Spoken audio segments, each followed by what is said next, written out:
Good morning, good morning, good morning. I pray all is well with you and your families. I pray you thank the Lord for waking you up on this day, for this is the day that the Lord has made, and we shall rejoice and be glad in it.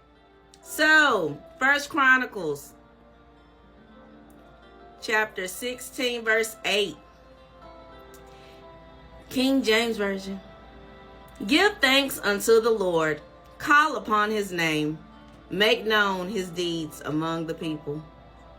My Lord, like we have to live a life of thanksgiving. Like seriously. Job 19:25, New Living Translation. But as for me, I know that my Redeemer lives, and he will stand upon the earth at last. My God, my God. You know, God is just so good. He's so good. He's so good. You know, yesterday I had time with my daughter, a former church member, at the church that we both attended. And I tell you, like, I had a wonderful time with those two young ladies. They're the same age. And as I was listening to them speak, and then had time to interact with others as well. But as I was listening to those two speak, my heart was screaming out, Lord, what do I say? And he was like, you're going to pour into these young ladies like no one poured into you at that age. You're going to pour into them because you didn't have it at their age. But now you have the wisdom, the experience, the knowledge, like, sure. So it was a great time. I'm not gonna lie, like 4 hours. It was beautiful. It was lovely. I thank God for the time. I thank God that I was able to listen to what they think about things, how they think about things, but then to really just give them some wisdom, even in the situation that they're both in at the same time. And so afterwards, I got the praise report. You follow where I'm coming from? God's just so good, and he's just so worthy to be praised, and he is just so good. He is. You know, 1 Peter chapter 1 verse 13, the New Living Translation reads, so prepare your minds for action and exercise self-control. Put all your hope in the gracious salvation that will come to you when Jesus Christ is revealed to the world. You know, I was able to show them Jesus. I was able to show them the love of God. No judgment, no ridicule. Like, do you all understand a listening ear? I allowed them to pour out to me, get everything out, and then I was able to pour into them. You know, I just really thank God. Like, he's allowed me to help men and women, male and female, like he has, because there was a young man sitting there and he was attentively listening. He was. Yeah. Because, you know, it's the wisdom for the younger generation. I mean, like, we all can sit up here and say this generation, the younger generation, is worse. But, like, what are we doing as mothers and fathers? Like, what are we doing in our influence? Like, are we influencing them to be a better version of themselves? To even be a better version than you were at that age, in all honesty. Like, are we really doing this? Like, it's just amazing.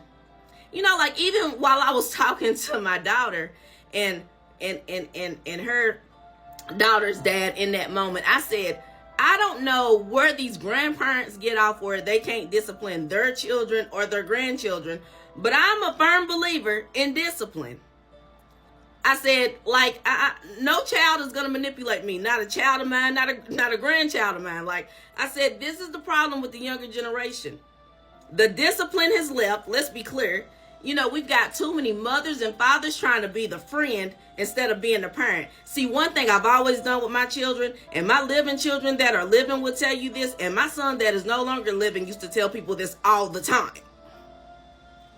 Yeah, my mama, but I can talk to my mama about anything. We had an open relationship where they can come to me about any situation, no matter how hard it may be, no matter how much I may want to shut up my ears and not listen. But I'd rather my children come to me than go to the world. I'm telling you, I have witnessed that was the best thing that I could have ever done for my children. I thank God for the years of the severe depression and anxiety. In all honesty, it made me be still, sit down, spend time with my children. Yeah, have a real relationship with my children, not run wild. Like the little things that I was doing that were out of pocket, out of line, I never neglected my children. I stayed with my children. I spent time with my children. And even if I got out of line, guess what? I was snatched back in the line by my mama.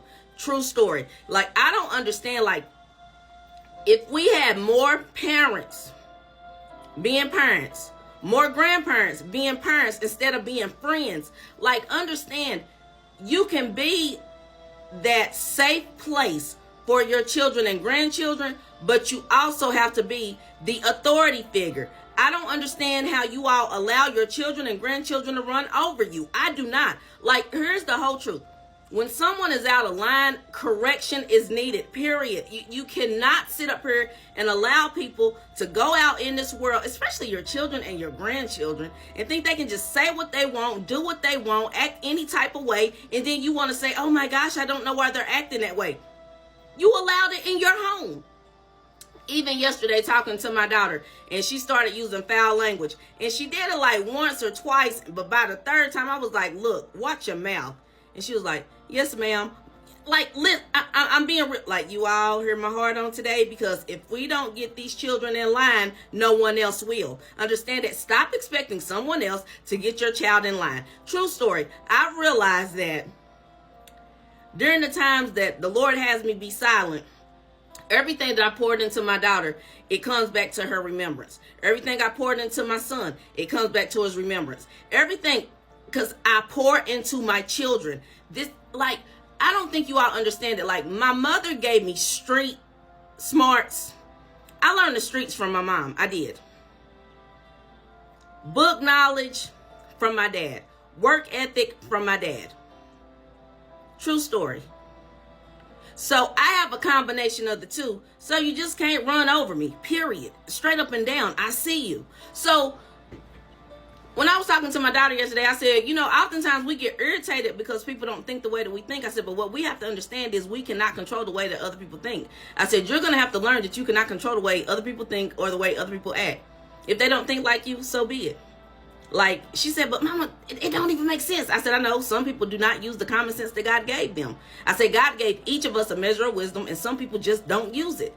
I said, but at the end of the day, don't be upset because they don't use theirs. You just make sure you use yours. Like, you know, I'm teaching her, like, because those type of things would irritate me.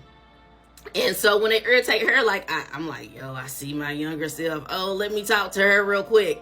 You know, there's so many things that I get to say to her that I wish someone said to me, but I'm thanking God that I'm able to say it to her, pour into her, and I know she's going to pour it into her daughter.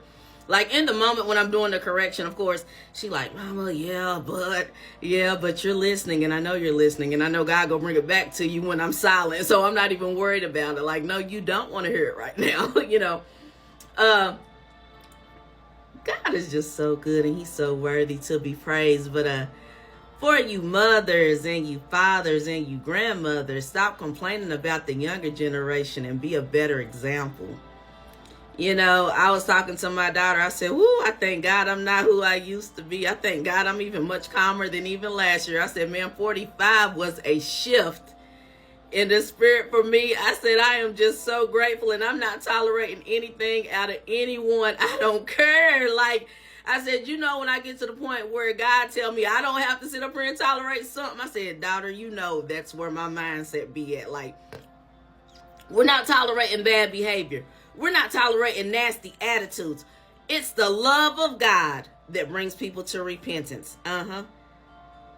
Your testimony, the goodness of God is what brings people to repentance. I'm telling you, for all of you ministry leaders, get your heart right. Check your heart posture. These things matter because God is tired of his sheep being slaughtered. Yeah, and divided. Get it together, church. Get it together.